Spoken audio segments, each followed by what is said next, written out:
نحمده ونستعينه ونستغفره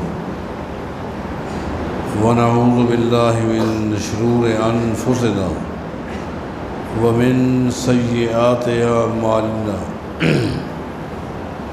من يهده الله فلا مضل له ومن يضلل فلا هادي له وأشهد أن لا إله إلا الله وحده لا شريك له وأشهد أن محمدًا عبده ورسوله من يطع الله ورسوله فقد رشد واهتدى ومن يعص الله ورسوله فقد ضل وغوى أما بعد فإن خير الحديث كتاب الله وخير الهدي هدي محمد صلى الله عليه وسلم وشر الأمور محدثاتها وكل محدثة بدعة وكل بدعة ضلالة وكل ضلالة في النار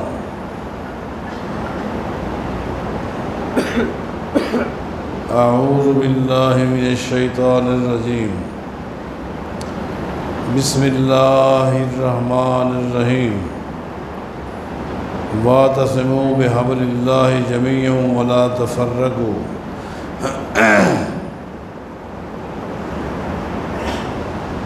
آپ کے علم میں ہے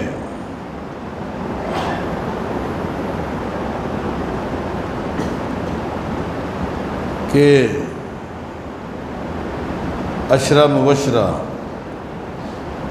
ان 10 صحابہ کرام رضوان اللہ علیہم اجمعین کی سیرت کو تفصیل کے ساتھ پیش کیا جا رہا ہے، جنہیں کائنات کے امام محمد الرسول اللہ صلی اللہ علیہ وسلم نے ایک ہی مجلس میں نام لے کر جنت کی بشارت دی۔ اس ترتیب کو اگلے جمعہ سے انشاءاللہ شروع کیا جائے گا۔ آج موجودہ عالمی حالات کو سامنے رکھ کر میں اپنی گفتگو کی ابتدا صحیح بخاری اور صحیح مسلم کی ایک حدیث سے کرتا ہوں، جس کے راوی سیدنا ابو ہریرہ رضی اللہ عنہ ہیں۔ یہ بات آپ کو معلوم ہے کہ صحیح مسلم میں آتا ہے، ایک دن نبی علیہ السلام نے صبح کی نماز کے بعد خطبہ شروع کیا، اور آپ کے بعد ہر دور میں آنے والے حالات، فتن، علامات قیامت، جو کچھ ہونا تھا، نعت کہ وہی محمد الرسول اللہ نے صلی اللہ علیہ وسلم بیان کرنا شروع کیا۔ ان علامات میں سے، ان نشانیوں میں سے کوئی ایک نشانی بھی ایسی نہیں تھی جس کا تعلق عقل سے ہو، تجربے سے ہو، مہارت سے ہو۔ عقل کو بنیاد بنا کر، تجربے کو بنیاد بنا کر کوئی شخص اس طرح کی بات نہیں کہہ سکتا۔ یہ بات وہی کہہ سکتا ہے جو کہ نعت کہ وحی ہو، وما ینطق عن الہویٰ ان ہوا الا وحی ہو۔ آپ نے اپنے بعد آنے والی علامات کو بیان کرنا شروع کر دیا۔ طویل حدیث ہے، ابھی بات نامکمل تھی کہ ظہر کی نماز کا وقت ہو گیا، وقفہ دیا گیا، اس کے بعد ظہر کی نماز کے بعد پھر وہی سے آپ نے آنے والے حالات، قیامت کی نشانیاں بیان کرنا شروع کر دیں، حتیٰ کہ صحیح مسلم میں آتا ہے عصر کی نماز کا وقت ہو گیا، ابھی تک خطبہ نامکمل تھا، عصر کی نماز کے لیے وقفہ دیا گیا جس میں ساری چیزیں آ جاتی ہیں، حاجات بھی آ جاتی ہیں، ضروریات بھی آ جاتی ہیں۔ نماز عصر کے بعد آپ نے پھر وہیں سے خطبہ دینا شروع کر دیا، خطبہ مکمل ہوا اور مغرب کی نماز کا وقت ہو گیا۔ صحابہ کرام کہتے ہیں یہ نبی علیہ السلام کی زندگی کا واحد خطبہ ہے جو ہم میں سے کوئی منوان یاد نہ کر سکا۔ کسی کو کوئی بات یاد رہی، کسی کو کوئی علامت یاد رہی، کسی کو کوئی علامت یاد رہی، اور کبھی ایسا بھی ہوتا ہے جب ہم کسی علامت کو دیکھتے ہیں تو دیکھ کر ہی فوراً نبی علیہ السلام کا خطبہ یاد آ جاتا ہے۔ انہی علامات میں سے ایک علامت جس کا میں آپ کے سامنے ذکر کرنے لگا ہوں، سیدنا ابو ہریرہ کہتے ہیں رضی اللہ عنہ، نبی علیہ السلام نے فرمایا لا تقوم الساعۃ،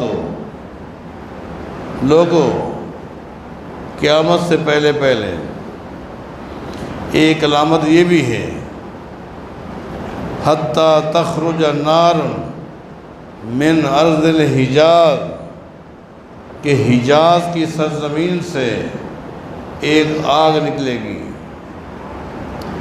سرزمین حجاز سے ایک آگ نکلے گی۔ وہ آگ کے شعلے کس قدر بلند ہوں گے، کس قدر وہ آگ آسمان کے ساتھ ٹکر دے رہی ہوگی، حتیٰ کہ نبی علیہ السلام نے فرمایا تضیع اعناق الابل بالبصرہ، جب وہ آگ حجاز کی سرزمین سے نکلے گی، اس آگ کے شعلے اس قدر بلند ہوں گے، تو نبی علیہ السلام نے ملک شام کے ایک شہر کا نام لیا، ملک شام کے ایک شہر کا، فرمایا اس کا نام ہے بصرہ۔ فرمایا کہ بصرہ کے لوگ جب تک وہ آگ جلتی رہے گی، بصرہ تک کے لوگ رات کو اسی آگ کی روشنی میں اپنے جانور، جو ان کے جانور گم ہو جائیں گے، ان کو تلاش کرتے رہیں گے۔ حضرات، یہ آگ نکل چکی، سرزمین حجاز سے یہ آگ نکل چکی۔ کہاں سے نکلی؟ میں آج اس کی تفصیل آپ کو بتاتا ہوں۔ مدینہ منورہ جو نبی علیہ السلام کے دور میں تھا، اس سے غالباً 18-20 کلومیٹر کے فاصلے پر ایک علاقہ ہے جس علاقے میں یہودی رہتے تھے۔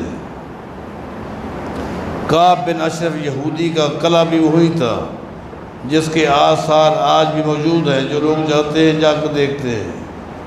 اس کے ساتھ ہی ایک پہاڑ ہے، یہودیوں کا دعویٰ تھا کہ یہ پہاڑ ہمارا ہے، اس لیے اس کا نام جو رکھا ہوا تھا جبل بنی قریظہ، بنی قریظہ کے یہودیوں کا یہ پہاڑ ہے۔ جس وقت نبی علیہ السلام نے بنی قریظہ کے یہودیوں کو وہاں سے نکالا، مدینہ کی سرزمین سے، ان کو اس پہاڑ کی جدائی پر کتنا دکھ ہوا ہوگا۔ دکھ تو جو ہوا ہوگا سو ہوا ہوگا۔ آج 654 ہجری کی بات ہے، 654 ہجری کی بات ہے، یہی پہاڑ جن کو یہودی اپنی طرف منسوب کرتے تھے، اللہ تعالیٰ کی شان پر قربان جائیں، حجاز کی سرزمین میں لاکھوں پہاڑ ہے، لاکھوں پہاڑ ہے، لیکن اللہ تعالیٰ نے اپنی قدرت سے اس جبل بنی قریظہ کو نیچے سے آگ لگا دی۔ ایسی آگ لگی، ایسی آگ لگی، آپ صحیح مسلم کی شرح 9ویں اٹھا کر دیکھ لیں، ابن کثیر اٹھا کر دیکھ لیں، قرطبی کی تذکرہ اٹھا کر دیکھ رہے، ایسی آگ لگی، پہاڑ کو آگ لگی اور نیچے سے آگ لگی، اللہ کی شان پر قربان جائیں۔ ایسی آگ لگی، اس کے شعلے آسمان کے ساتھ ٹکر لگا رہے تھے، حتیٰ کہ مکہ کے لوگوں نے اس آگ کی روشنی کو دیکھا۔ اس سے بڑھ کر بصرہ، جس کا نبی علیہ السلام نام لیا تھا، بصرہ کے لوگوں نے کہا یہ آگ حجاز کی سرزمین سے کہاں سے آ رہی ہے، جس کو رات کی روشنی میں ہم اپنے جانور کھولتے بھی اور باندھتے بھی ہیں۔ ملک شام، یہ نبی علیہ السلام کا جو فرمان ہے، اس کا عقل سے کیا تعلق ہے؟ اس کا تجربے کے ساتھ کیا تعلق ہے کہ 650 سال کے بعد یوں پہاڑ کو آگ لگے گی، اس کی روشنی ہوگی؟ اس کا کوئی عقل سے تعلق نہیں ہے۔ یہ حدیث بھی دلیل ہے کہ نبی علیہ السلام کا فرمان اللہ کی وحی سے ہے۔ حضرات، یہ میرا استنباط ہے، قربان جائیں اللہ نے کس پہاڑ کو آگ لگائی۔ آج بھی اگر آپ جاتے ہوں گے، اس پہاڑ کو کھڑے ہو کر دیکھتے ہوں گے، کوئلہ کر کے رکھ دیا اللہ نے، راکھ کر کے رکھ دیا، چوفیر پہاڑ ہیں۔ اب بھی میں جب گیا تھا، نیچے گاڑی میں بیٹھا تھا، محترم شیخ ضیاء الحق بھٹی حافظ اللہ اوپر پہاڑ پہ گئے، واپس آئے تو جس طرح راکھ لے کر آتے ہیں، راکھ یوں راکھ کر کے رکھ دیا اللہ نے، ایسی آگ لگا دی۔ اس پہاڑ کا انتخاب اللہ نے کیا جو میں سمجھا ہوں، میرا استدلال غلط بھی ہو سکتا ہے، کہ اللہ کی زمین پر جتنا اللہ کی مخلوق ہے، سب سے زیادہ اللہ کو جس قوم سے بغض ہے، نفرت ہے، عداوت ہے، وہ یہودی ہے۔ مسلمانوں ذرا غور کرتے ہیں، میں آپ کو کہاں لے کر جا رہا ہوں۔ سب سے زیادہ یہی وجہ ہے کہ دین اسلام نے دعوت و تبلیغ کے حوالے سے، اخلاقیات کے حوالے سے جو بھی قوانین بنائے ہیں، تمام قوانین کے لیے عالم کفر کو ان قوانین کے مطابق گفتگو کرنی ہے، سوائے یہودیوں کے۔ کبھی سوچا؟ نبی علیہ السلام کو فرمان ہے، کسی قوم کے ساتھ اس وقت تک نہ جہاد کرنا ہے، نہ تلوار استعمال کرنی ہے، جب تک اس قوم کے آگے اسلام کی دعوت پیش نہ کی جائے۔ اسلام کا قانون یہ ہے، کبھی کسی بستی پر، چاہے وہ بستی ہندو کی ہو، سکھ کی ہو، مجوسی کی ہو، عیسائیوں کی ہو، رات کی تاریکی میں جب وہ لوگ سوئے ہوں، ان پر حملہ نہیں کرنا۔ لیکن اسی شریعت نے حکم دیا ہے، جب یہودیوں کا علاقہ ہے، نہ دن دیکھنا ہے، نہ رات دیکھنا ہے، نہ یہ دیکھنا ہے کہ سوئے ہوئے ہیں یا جاگ رہے ہیں، نہ ان کے آگے اسلام کی دعوت پیش کرنی ہے۔ بنو مستلق کے یہودیوں پر جس وقت نبی علیہ السلام نے حملہ کیا، رات کا وقت تھا، یہودی سوئے ہوئے تھے، ان کے جانور گھاٹ پر پانی پی رہے تھے۔ صحابہ نے عرض کی، یہ تو سوئے ہوئے۔ فرمایا جی ہاں، یہودیوں کے لیے یہ قانون نہیں ہے، یہ پوری دنیا کے کفر کے لیے قانون ہے، یہودیوں کے لیے یہ قانون نہیں ہے۔ رات کی تاریکی میں ان کے مردوں کو قتل کر کے رکھ دو، ان کے بچوں کو، ان کی عورتوں کو لونڈیاں اور غلام بنا کے رکھ دو۔ آپ کو پتہ نہیں ہے مکہ کے کافروں نے نبی علیہ السلام کے ساتھ کس قدر زیادتیاں کی، کس قدر ظلم کیا؟ اس کے باوجود فتح مکہ کے موقع پر جب معافی مانگی تو نبی علیہ السلام لا تثریب علیکم اليوم، میں نے تمہیں معاف کر دیا۔ حالانکہ ان کے ظلم اور زیادتی کی ایک داستان ہے، لیکن نبی علیہ السلام نے معاف کر دیا۔ جبکہ ان کافروں کے مقابلے میں، ان مشرکین کے مقابلے میں، بنو قریظہ جس پہاڑ کا مدد کیا، بنو قریظہ کے یہودیوں نے خالی نبی علیہ السلام کے ساتھ ایک عہد شکنی کی تھی، ایک وعدہ خلافی کی تھی۔ نبی علیہ السلام سے کہا تھا تیسری طاقت جو بھی مدینہ پہ حملہ کرے گی ہم مل کر مقابلہ کریں گے۔ اندر خانہ مکہ کے کافروں سے کہا کہ تم آؤ ہم تمہارے ساتھ ہیں۔ غزوہ احزاب کے بعد نبی علیہ السلام گھر میں جبریل علیہ السلام آ گئے، اے اللہ کے رسول صلی اللہ علیہ وسلم آپ نے جنگی لباس اتار دیا ہے، جبکہ جو فرشتے آپ کے ساتھ غزوہ خندق میں شریک تھے ابھی تک انہوں نے جنگی لباس پہنا ہوا ہے۔ میں آپ کے پاس اللہ کا حکم لے کر آیا ہوں، اللہ کا فرمان ہے آپ یہودیوں کی بستی میں جائیں، یہ بنو قریظہ کے لوگ جائیں جنہوں نے آپ کے ساتھ غداری کی ہے، ان کے لیے کوئی معافی نہیں ہے، ان کو غداری کی آج شکنی کی سزا دے۔ نبی علیہ السلام وہاں پہنچ گئے، بنو قریظہ کے یہودی کہنے لگے اے محمد صلی اللہ علیہ وسلم ہم آپ کے فیصلے کو نہیں مانتے، اگر ہمارا کسی کو جج بنانا ہے تو سعد بن معاذ کو بلا لے۔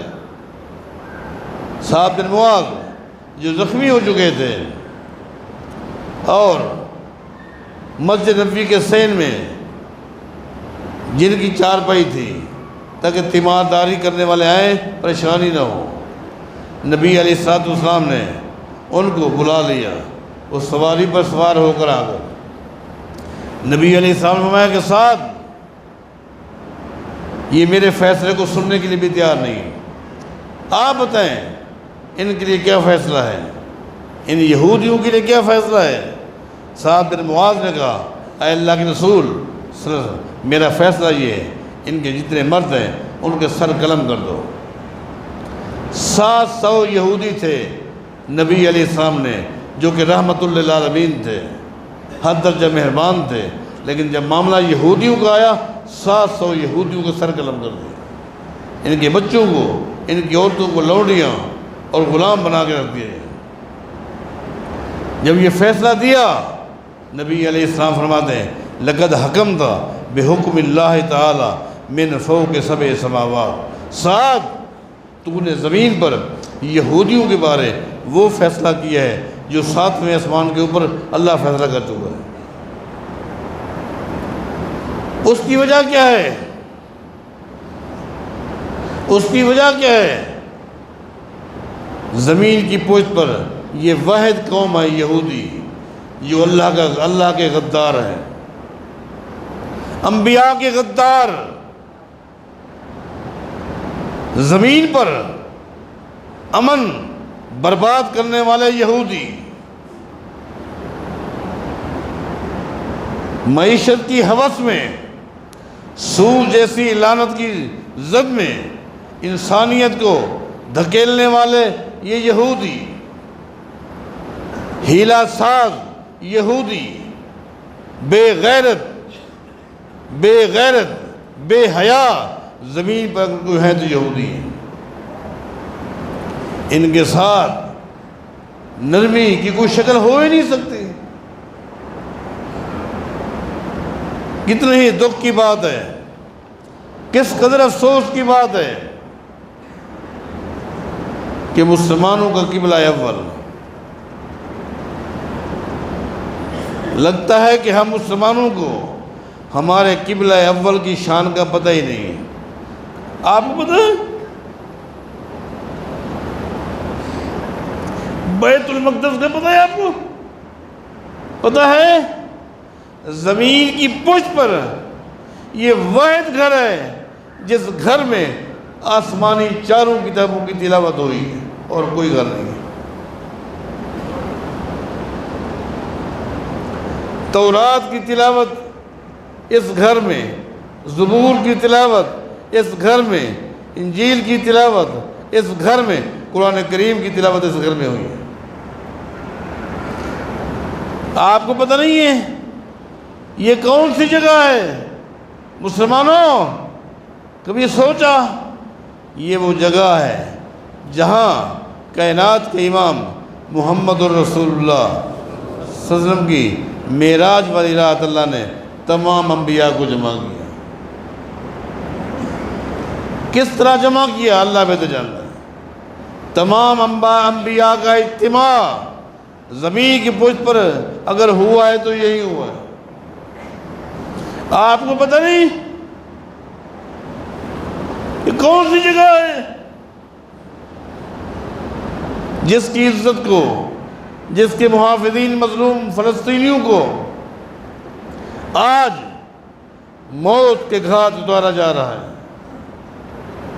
جس مسلمانوں کے قبلہ اول کی توہین کی جا رہی ہے۔ آپ کو پتہ ہے یہی وہ قبلہ اول ہے کہ معراج والی رات جب نبی علیہ السلام نے اس گھر میں پاؤں رکھا،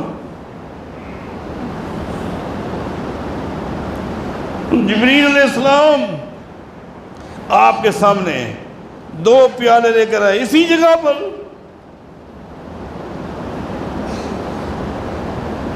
یہ جگہ ہے کائنات کے امام محمد الرسول اللہ صلی اللہ علیہ وسلم اس گھر میں داخل ہو رہے ہیں۔ جبریل اپنے دونوں ہاتھوں میں 2 پیالے لے کر آتے ہیں۔ اے اللہ کے رسول صلی اللہ علیہ وسلم، ان پیالوں میں سے ایک پیالے کا آپ انتخاب کر لیں، آپ اس کو نوش فرما لیں۔ ایک پیالے میں شراب تھی، ایک میں دودھ تھا۔ جبریل تمام فرشتوں کا سردار، تمام انبیاء کے سردار کے سامنے دودھ اور شراب کے پیالے یہاں لے کر کھڑا ہوا، یہ وہ جگہ ہے۔ نبی علیہ السلام نے دودھ کا پیالہ لے لیا،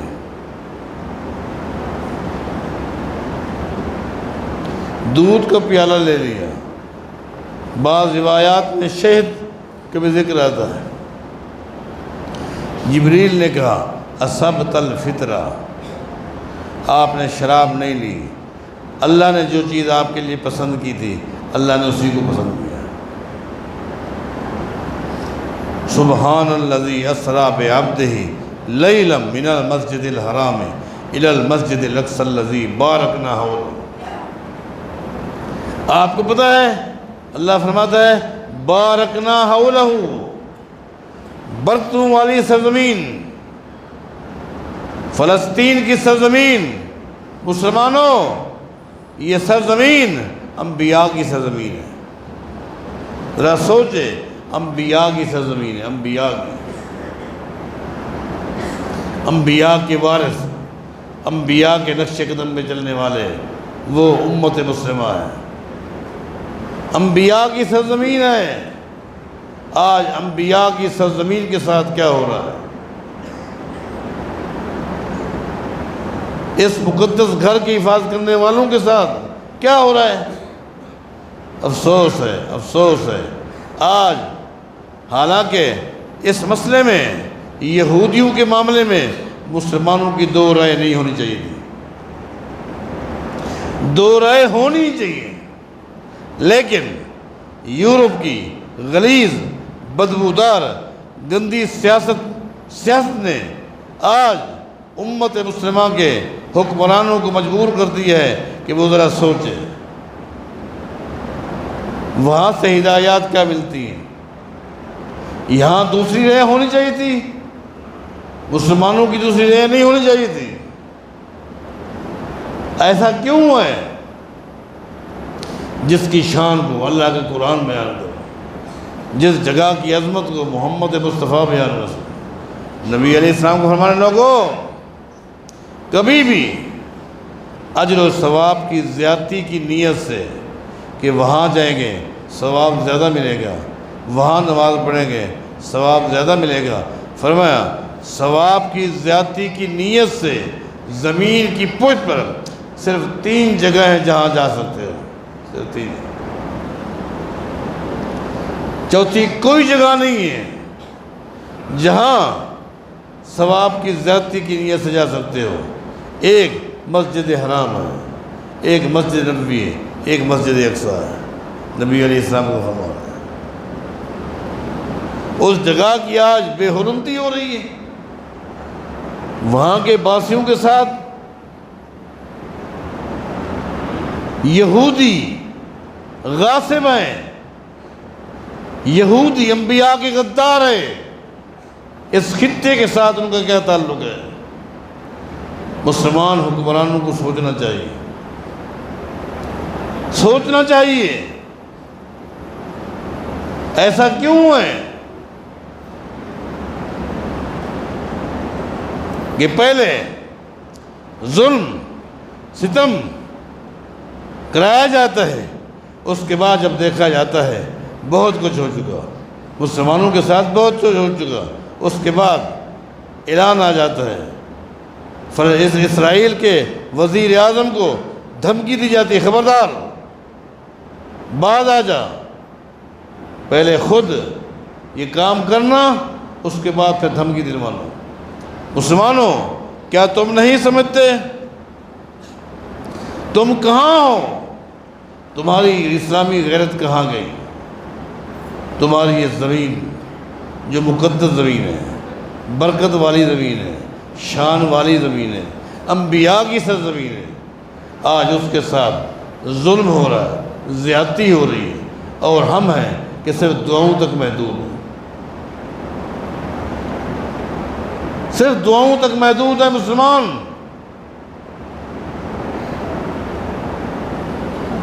اللہ تعالیٰ مسلمان حکمرانوں کو اپنی ذمہ داری کا احساس دلا دے۔ اے اللہ، تو ہی محافظ ہے، تو محافظ ہے۔ اگر تو بنو قریظہ کے پہاڑ کو آگ لگا کر ان کے دل کو جلا سکتا ہے، آج بھی تو قادر ہے، تو قادر ہے، تیری طاقت کا کوئی مقابلہ نہیں ہے، تیرے فیصلوں کا کوئی مقابلہ نہیں ہے۔ اے اللہ، ہماری درخواستیں تیرے آگے ہیں، ہم لاچار ہیں، بے بس ہیں، بے کس ہیں، ہماری تیرے آگے درخواستیں ہیں۔ اے اللہ، اس مقدس سرزمین کی حفاظت فرما۔ اے اللہ، وہاں کے نہتے فلسطینیوں کی اے اللہ تو مدد فرما، اس مقدس جگہ کی تو حفاظت فرما۔ اقول قولی ھذا واستغفر لی ولکم وآخر الحمد للہ رب العالمین۔ ان الحمد للہ نحمده ونستعینه ونستغفره ونعوذ باللہ من شرور انفسنا وسیئات اعمالنا، من یهده اللہ فلا مضل له ومن یضلل فلا هادی له، واشهد ان لا الہ الا اللہ وحدہ لا شریک له، واشهد ان محمدا عبدہ ورسولہ، اما بعد فإن خیر الحدیث کتاب اللہ وخیر الہدی ہدی محمد صلی اللہ علیہ وسلم، وشر الامور محدثاتها وکل محدثۃ بدعہ وکل بدعۃ ضلالہ وکل ضلالۃ فی النار۔ نبی علیہ السلام کا فرمان ہے، اذکروا محاسن موتاکم۔ لوگوں، جب تک کوئی دیندار شخص، متقی، پرہیزگار شخص تمہاری صفوں کے اندر موجود ہے، اس کے سامنے اس کے تقوی کو بیان نہ کیا کرو، اس کی دینداری کو بیان نہ کیا کرو، کہیں ایسا نہ ہو کہ تمہاری یہ تعریف اس کو ریاکار بنا دے، اس کے تقوی کو نقصان پہنچا سکے۔ لیکن نبی علیہ السلام فرماتے ہیں، اذکروا محاسن موتاکم۔ جب تم میں سے کسی شخص کا انتقال ہو جائے اور اس کے اندر خوبیاں پائی جاتی ہیں، تو تم اب ان کی اوصاف حمیدہ کو، ان کی خوبیوں کو لوگوں کے سامنے بیان کرو۔ آپ کو معلوم ہے، میں عمرے کے حوالے سے سعودیہ گیا تھا، حرم مکہ میں تھا کہ مجھے اطلاع ملی کہ میرے انتہائی اچھے دوست، اچھے ساتھی بھائی ابراہیم لیل پور والے، ان کا انتقال ہو گیا۔ میں آپ کو بتاؤں، شاید آپ کو معلوم نہیں ہوگا، بھائی ابراہیم کس قدر حساس طبیعت کے مالک انسان تھے۔ ان کی حساسیت کا اندازہ اس بات سے لگائیں کہ ہماری ہر پیر کو جو ایک نشست ہوتی ہے، اجتماعی بھی ہوتی ہے، انفرادی بھی ہوتی ہے، ایک موقع پر انفرادی نشست میں وہ تشریف لائے اور کہنے لگے کہ میرے ذہن میں 2 سوال تھے اور اتفاق ہے میں آتا آپ نہ ہوتے، آپ ہوتے میں نہ ہوتا۔ لوگوں کے سامنے میں نے وہ سوال اس لیے نہیں کیے کہیں میرے سوال کا معنی کوئی غلط نہ لے۔ ہو سکتا ہے کہ بعض لوگ جن کی سوچ محدود، جن کی فکر محدود، جن کا علم محدود ہوتا ہے تو وہ اپنے زاویے میں ہو سکتا ہے اس کا معنی غلط لے لیں اور بجائے فائدہ کے نقصان ہو جائے۔ اس لیے میں نے سوچا تھا شیخ سے اکیلے بیٹھ کر سوال کروں گا تاکہ اس سے فائدہ پہنچے لیکن نقصان نہ پہنچے۔ کس قدر میں ان سوالات کی طرف نہیں جا رہا، لیکن کس قدر حساس طبیعت کے مالک تھے، کتنی مبارک ان کی سوچ تھی کہ نئے دوست آتے ہیں، علم نہیں ہوتا، صلاحیت نہیں ہوتی اور بعض سوال ان کے لیے نقصان دہ ثابت ہو جاتے ہیں، بعض سوال کی گہرائی تک نہیں پہنچ پاتے ہیں۔ اتنا حساس طبیعت کا مالک ابراہیم بھائی تھا، اللہ ان کو غریق رحمت ہے، اللہ ان کی بخشش فرمائے، کہ 2 سال تک انتظار کیا لیکن سب کے سامنے سوال نہیں کیا۔ ایسی سوچ کے لوگ بہت کم ہوتے ہیں، اللہ ہمارے دوست کی بخشش فرما دے۔ اس کے بعد جو ہی میں مدینہ گیا، میں حرم مدینہ میں تھا تو مجھے میرے نوجوان عزیز بھائی عبدالقادر ولی جی کی وفات کا علم ہوا، بڑا دھچکا لگا۔ آپ کو معلوم ہے بھائی عبدالقادر ولی جی جو تھے ان کا میرے ساتھ جہاں یہ تعلق تھا کہ وہ میرے بھتیجا تھے، یہاں یہ بھی تعلق تھا ان کا میرا ایک دوستانہ ماحول تھا۔ جن چند نوجوانوں کے فون نمبر میں نے سیو کیے ہوئے ہیں، جن کی کال کو میں اٹھاتا ہوں یا دوبارہ فون کرتا ہوں، انہی میں سے ایک بھائی عبدالقادر تھے، اور ان کی اس فکر کو، ان کی صلاحیت کو، ان کے تقوی کو میں بہت قریب سے جانتا ہوں۔ کس قدر تقوی والے انسان تھے۔ حالانکہ آدمی جب بیماری کی زد میں آتا ہے دینداری عموماً کم ہو جاتی ہے، جس طرح کے بھی لوگ مشورے دیتے ہیں کہتے ہیں ٹھیک ہے وہاں لے چلو، ٹھیک ہے وہاں لے چلو، ہو سکتا ہے مجھے صحت مل جائے، چلو لے چلو، لیکن قربان جائیں عبدالقادر رحمہ اللہ پر کہ جب ان کو کہا گیا پاکستان کے فلاں شہر میں ایک عالم رہتا ہے جو عامل بھی ہے اور سلفی العقیدہ بھی ہے، اچھی سوچ کا مالک ہے، قرآن و حدیث کے مطابق دم کرتا ہے، خاص طور پر اس طرح کی جو بیماریاں ہیں لے چلیں، منع کرتی۔ جب گھر والوں نے مجھ سے رابطہ کیا تو میں نے ان سے کہا عبدالقادر یہ تو جائز ہے، بڑے احترام کے ساتھ میری گفتگو سنتے رہے، آپ نوٹ کرنا، بڑے احترام کے ساتھ میری گفتگو سنتے رہے۔ جب میری گفتگو پوری ہو گئی کہتے ہیں شیخ صاحب ایک حدیث جو میں نے کئی مرتبہ آپ سے سنی ہے، ایک حدیث ہے جو کئی مرتبہ میں آپ سے سن چکا ہوں کہ نبی علیہ السلام نے فرمایا تھا کچھ خوش نصیب ایسے بھی ہوں گے قیامت کے دن جو بغیر حساب کے جنت میں جائیں گے، اور نبی علیہ السلام نے ان خوش نصیب لوگوں کی جو علامات بیان کیے، ان علامات میں سے ایک علامت یہ بھی ہے کہ وہ استرقا، مطلب یہ کسی شخص کا انتخاب کر لینا کہ اسی کے پاس جاؤں گا، اس سے دم کرواؤں گا، ٹھیک ہو جاؤں گا، اگرچہ جائز ہے لیکن اس لسٹ سے وہ نکل جاتا ہے۔ مجھے یہ تکلیف برداشت ہے لیکن میں چاہتا ہوں اللہ کے ہاں میرا نام اس فہرست میں لکھا رہے، میں وہاں نہیں جاتا۔ ایسا تقوی، تکلیف بڑھ رہی ہے، دینداری بڑھ رہی ہے، تقوی بڑھ رہا ہے، حتیٰ کہ حج کا موقع آ گیا، اس نے تیاری کر لی۔ واللہ ہم میں سے کوئی شخص تیار نہیں تھا کہ اس کنڈیشن میں یہ بندہ حج کے لیے جائے۔ حج کر چکا تھا، اللہ صحت دے گا پھر کر لے گا، لیکن اس نے کہا نہیں میں جاؤں گا، آخر کار چلا گیا۔ اور میں آپ کو بتاؤں، عبد القادر کی زبان میں اللہ نے ایسی تاثیر، بڑوں سے بات منوا لینا، چھوٹا ہو کر بڑوں سے بات منوانا، یہ بھی ایک خوبی ہوتی ہے۔ طبیعت بگڑ گئی حج کے موقع پر، ہسپتال میں داخل کر دیا گیا۔ ہسپتال والوں نے کہا ایمبولینس کے ذریعے ہم ان کو حج کرائیں گے۔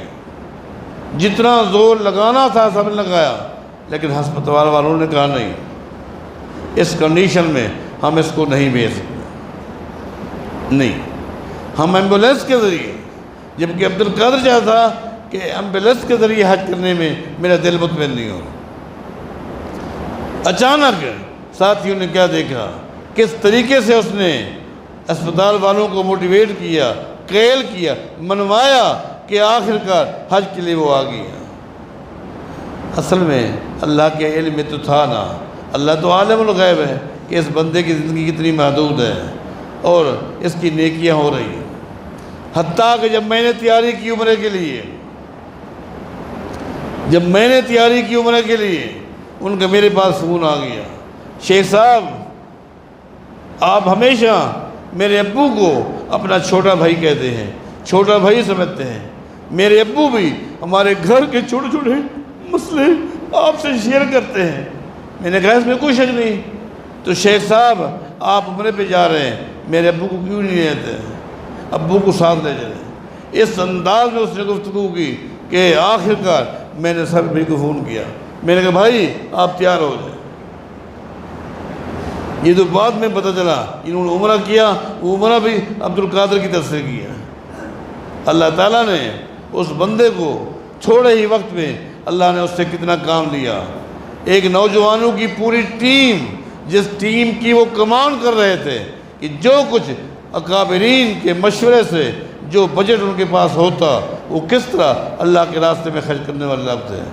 میری دعا ہے اللہ ان سے راضی ہو جائے، ان سے راضی ہو جائے، اور ان کے علاوہ جتنے ہمارے مسلمان بھائی مسلمان بہنیں جو بھی ایمان پر فوت ہو گئے، اے اللہ ان کی بخشش فرما دیں، لواحقین کو صبر جمیل عطا فرما۔ اقول قولی ھذا واستغفر اللہ لی ولکم وآخر دعوانا الحمد للہ رب العالمین۔